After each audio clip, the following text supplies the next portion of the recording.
Prime Minister. Thank you, Mr. Speaker. I know that you've been updated by my officials on Privy Council terms on the leak investigation that you also referred to in the House on the 2nd of November. As you know, Mr. Speaker, I take this matter extremely seriously and I commit to returning to update the House in due course. Mr. Speaker, this morning I had virtual meetings with ministerial colleagues and others in addition to my virtual duties in this House. I shall have further such meetings later today. We now go to the Leader of the Opposition, Right Honourable Keir Starmer.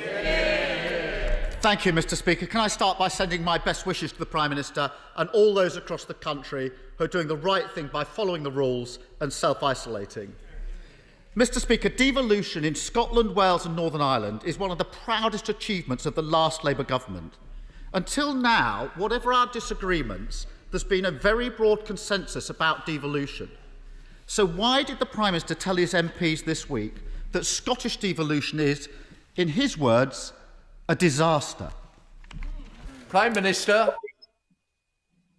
Thank you, Mr. Speaker. I think what has unquestionably been a disaster is the way in which the Scottish Nationalist Party have taken and used devolution as a means not to improve the lives of their constituents, not to address their health concerns, not to improve education in Scotland, but constantly, and I know this is actually a point of view that is shared by the Right Honourable Gentleman who leads for the opposition, but constantly to campaign for the breakup of our country and to turn devolution, otherwise a sound policy from which I myself personally benefited by when I was running London, but turn devolution into a mission to break up the UK.